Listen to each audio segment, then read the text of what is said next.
93 y'all, yo 131, the Grumpy Thelemic here.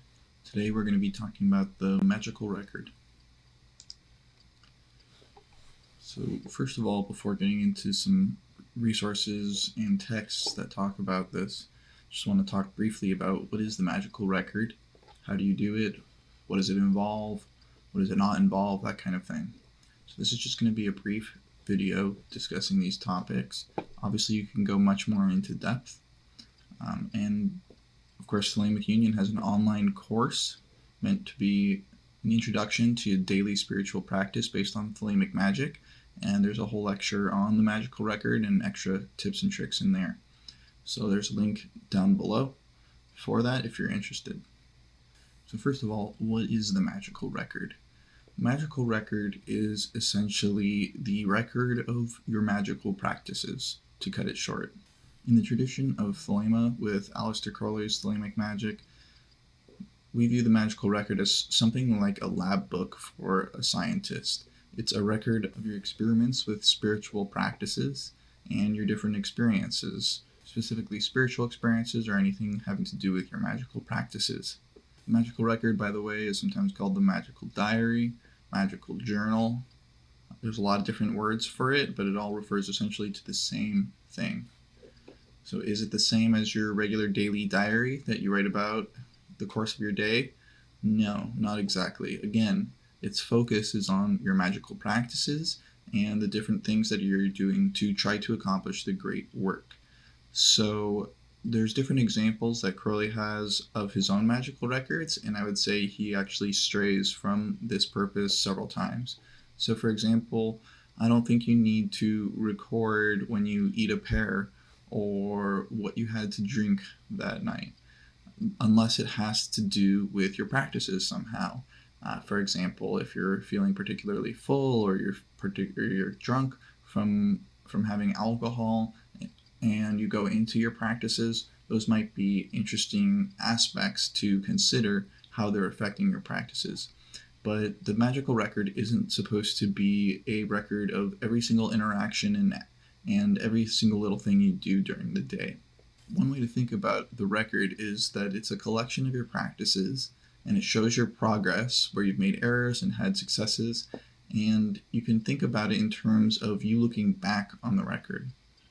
So when you look back on the record, you want to see the different practices that you did, how you struggled with them, where you had small victories, where you made progress.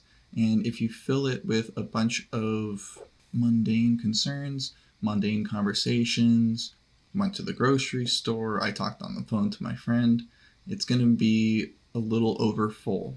It's going to be hard to read, and it will be a lot more difficult to track your progress.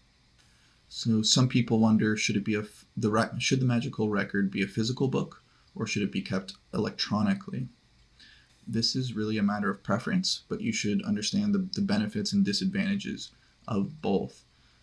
First of all, it's more traditional to have a physical record, an actual journal that you write in. It allows you to be a little more artistic. It also allows you to learn how to write certain symbols, write certain things like Hebrew letters. You don't get that kind of practice if you have an electronic record. It's very easy and very common for people to print out diagrams, print out different things, and just paste them into their record. So it doesn't mean you can't have anything electronic whatsoever. You just have to kind of adapt. Just aesthetically speaking, I think a physical journal is superior. You can get a really nice looking journal, really nice pen, and kind of set it apart from your regular activities as something special and something sacred. Sacred actually means set apart. So when you have a nice book and you treat it with care, you write carefully, and you make everything beautiful, it does help in some small way to make it more sacred. And the entire purpose of these practices is to accomplish the great work, to turn the mundane into the sacred. So that's just one little step on the path. Now, the electronic record is very useful. There's a lot of reasons people use the electronic record. First of all, everything's on the internet today, so it's very easy to just copy and paste things right into your record if you need to. You can just drag an image right into a Word document, and a lot of people can type a lot faster than they can write. So it does take a lot of time to physically write things down in your record. It might be better to have an electronic Word document that you simply type in. And one of the other interesting aspects of having an electronic record is you can literally search through it using the find function. So you do Control F or whatever the find function is on your computer, and you can search through your records for certain phrases, certain words. For example, if you are tracking your scrying and tracking your visions, you could theoretically do a search through your record for a certain symbol, certain color, and see if it's ever come up before. Makes it very easy to look back through your record in that way and can be very beneficial. Also, when you complete a record or you complete a certain period of time, like for example, you've had a record for a year, you could print it out and you could even have it published in a nice little book. So it doesn't necessarily mean that it's not aesthetic in the same way as a physical journal. You could make it nice, but obviously there's going to be some tangible differences between a journal that's physically written, has drawings in it, versus an electronic one that has only typing in it. So when is the best time to start a magical record? The best time to start one is yesterday, and if you can't do that, you can start one now. So if you're doing any kind of magical practices without a record, I definitely recommend that you start a record now, and you simply record what practices you're doing, what's happening during them, what you experience, and any kind of results afterward. So to begin a record, traditionally you do a kind of short autobiography first. Basically, how did you come to the point where you are doing these practices, where you've started a record? Why have you chosen to do the great work? So at the beginning, you might go into a little more detail about your birth, your upbringing, your different proclivities, different interests you've had growing up, different things that have happened to you that have been formative, different books that you've read that have led you to the path, different characters, different people throughout history that are important to you, and basically write a short autobiography. Shouldn't be more than a few pages, really. You don't need to write a whole book, but you write this short autobiography up to the point where you are writing the record. Why are you doing these practices? Why are you on the path of the great work? So that should usually come first, at least in your very first magical record. The other thing you might do is take a little simple oath. Again, we talk about this more in the online course, but a simple oath you might take is, "It is my will to accomplish the great work." It's very simple. Of course, you can change and adapt that as you learn more about yourself, learn more about your own true will, but it's something that you could write in your journal and repeat to yourself every day, perhaps before you start your practices or when you wake up in the morning. It's just one small way among many other ways to orient yourself to the great work. A lot of these magical practices, such as Resh, saying will, and doing the record, are all in a way, at least in part, to reorient your attention toward the sacred and toward your intention to accomplish the great work. So what might you put in the record? You should basically put anytime you do a spiritual practice or magical practice. So anytime you do meditation, anytime you do a ritual such as Resh, or the lesser banishing ritual, the pentagram, or whatever else you're doing as part of your practice, you should note it in your record. At the very least, when it was done and that it was done. So the more detail you can include about the practice, the better. So explaining what it is you're doing, if it's a series of rituals, explaining what rituals are included in that series, and then writing about any important circumstances around the performance of that ritual. For example, if you're feeling particularly stressed, or you just had an argument with someone and you're feeling angry, or if you're hungry or tired, right before you're doing these rituals or practices, that's something to note as the conditions of that experiment, so to speak. We'll get more into depth about this in a second when we go through Liber E that I have up here, and another text. You can also include the astrological date of what you're doing. but I warn you to not commit yourself to doing too much. If you write out, for example, where the sun, the moon, Jupiter, Venus, Mars, Mercury all are to the degree or minute every day, you're committing to taking 10 plus minutes just to write out the astrological signs every day. And that's going to become burdensome. It's another reason why you should focus just on the practices in particular and not every little thing that happens in your life. You might go for a few days or a few weeks even doing this, but I assure you it'll get tiring and burdensome, and you don't necessarily need to have all those details in there. So if there's any advice, you should be simple, but also, most importantly, be consistent. It's better to write something every day and for every practice, even if it's just a little sentence, rather than having a fully extensive astrological chart for every practice every day. You won't be able to commit to that, you'll be inconsistent, and consistency is most important here. So let's jump over to some of the foundational texts about the record. There's actually a lot of different things written about the magical record. There's even books written about the magical record, but I think it might belabor the point a little bit too much. It's really pretty simple what should go in there. So one of the foundational texts of Aleister Crowley's system of Thelemic Magick is Liber E. You can find it on thelemic.com/liber-e, and I'll have a link down in the description as well if you want to take a look at it. So if you click that link, you'll see this website here, and it's divided into parts, and the very first part is about the magical record. So Crowley writes, "It is absolutely necessary that all experiments should be recorded in detail during or immediately after their performance." So first of all, it's interesting that he calls these experiments. Crowley was a proponent of something called scientific illuminism, the motto of which is the method of science, the aim of religion. So he wanted to, in a way, bring the scientific method and the scientific attitude to the practice of magic and spirituality in general. So he calls these experiments to show this kind of scientific approach using the scientific language. So you should view, in a way, each of these practices as yourself being the subject of your experiment. Your own consciousness is the subject of this experiment. So we won't be measuring your brain with Geiger counters or anything like that. But the general attitude of the scientist, trying to be as objective as possible, as clear as possible, all those things are recommended when you're doing your magic and, of course, when you're writing your record. So another interesting part of this line is you should record during or immediately after their performance. So in the case of certain rituals, such as scrying, where there might be some kind of interaction going on with an astral being, so to speak, you may actually benefit from yourself or some kind of scribe writing things down while the ritual is going.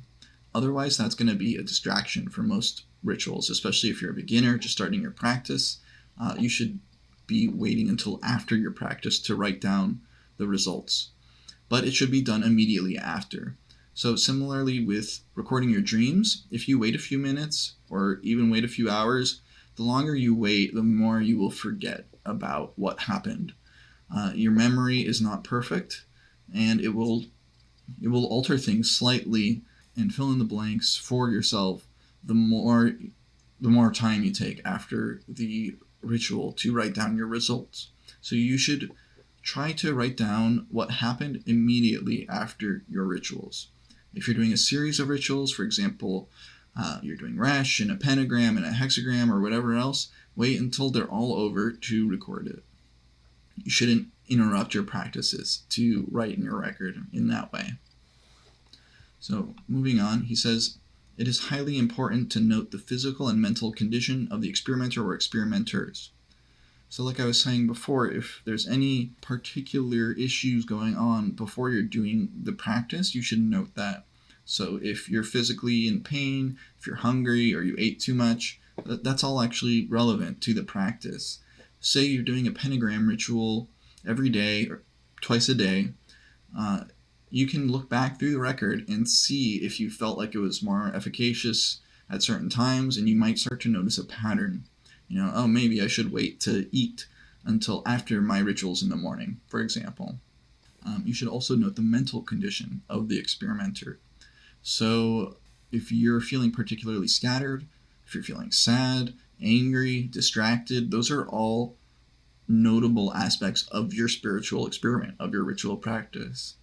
He goes on to say the time and place of all experiments must be noted, also the state of the weather, generally all conditions which might conceivably have any result upon the experiment, either as adjuvants to or causes of the result, or as inhibiting it, or as sources of error. You can see in general he's just being very scientific in the way he's talking about this. Although in practice I don't think this is true, because if you were to note all conditions which might conceivably have any result upon the experiment, you would basically have to talk about everything going on in the universe at once. If the weather is particularly significant, such as there being a rainstorm, or it's extremely hot or extremely cold, of course you should note that. But you don't need to note every single little thing that's going on. But anything that adds to the experiment or might have caused a certain result or inhibited the result, anything physical, anything mental, or anything external, that's what you should be writing in your record. So again, these Liber E is written for aspirants to the AA. The AA is just a general term for those who have been illuminated and enlightened. So anyone who is practicing these practices and trying to accomplish great work is, in a sense, an aspirant to the AA. You don't need to be involved with any of the many organizations that claim this title and that claim the title of AA these days. You can do all these practices on your own just fine. In fact, this text Liber E is from the Equinox, which he wrote and released publicly so that anyone could do these practices, even if there was some kind of world catastrophe and every adept was dead. You could still read these texts and attain. So the AA will not take official notice of any experiments which are not thus properly recorded. If you're in some kind of magical organization, they'll probably have a similar kind of rule. If you aren't recording things consistently and in a somewhat detailed manner, they won't regard your record as complete. If you're an individual practitioner, you should understand the spirit of this line, which is that you should do things with a kind of scientific, objective, detailed, clear, and concise way. So he continues, it's not necessary at this stage for us to declare fully the ultimate end of our researches, nor would it be understood by those who have not become proficient in these elementary courses. So this is Crowley being Crowley, saying that he's way above your grade and you can't really understand why we need you to record these things exactly, but we do need you to record these things this way. If you're an individual practitioner, you should know that your researches, your experiments, in other words, your spiritual practices, should be recorded so you can look back and understand the patterns and different ways you can make your practices better, different things that prevent your practices from being successful, and so on. So number 6, the experimenter is encouraged to use his own intelligence and to not rely upon any other person or persons, however distinguished, even among ourselves. So here is Crowley being more sensible and somewhat radical for a magical teacher. He's saying, no matter how distinguished the teacher, no matter how supposedly credentialed they are or how trained they supposedly are, in the end, you need to rely on your own intelligence. So even, I hesitate to say you should question things I'm saying, but obviously you should have some doubt about everything you're being told and always rely on your own intelligence and your own ability to discern truth from falsehood. So Crowley continues, the written record should be intelligibly prepared so others may benefit from its study. So one thing to note here is that you should be clear in the way you're writing, so when you yourself look back, you can understand it. I myself and others have made the mistake of putting these things into little cute codes, little Kabbalistic codes of this symbol means that practice or this or that. But a year later you look back and it's complete gobbledygook. So try to be as clear as you can, as if someone were to read it and could understand it from reading it. Someone may never read your record, but that's not really the point here. You should read it as if someone could read it and understand it. I would be very careful to write your record in a way that you know or you think other people might read it, though, in the sense that you shouldn't be just including the good stuff and avoiding the bad stuff to make yourself look good. The bad stuff is actually much more instructive. When you succeed, and that's great. But when you fail, there's always something to learn from that. And if you avoid talking about your difficulties and your struggles in your records because you think someone might read it and might make you look weak or might make you look bad, you're basically destroying your own record for the purpose of someone else's benefit, probably some imaginary person that may not ever read your record. Number 8, the book John St. John, published in the first number of the Equinox, is an example of this kind of record by a very advanced student. Of course, that advanced student is Crowley himself. It is not as simply written as we could have wished, but it will show the method. So again, Crowley writes what alcohol and when he eats some pears in this record, and it's a little much. He also goes on really long tangents about different subjects that I really don't recommend doing that in your record. You can keep a separate diary, a separate journal to record all your different little thoughts about the day and different people in your life and other such things. But you should really limit to your record to things that are relevant to your spiritual practice. Crowley says, number 9, the more scientific the record is, the better. Yet the emotion should be noted as being some of the conditions. So scientific here means basically being objective, being clear, not letting your emotions kind of cloud your thoughts.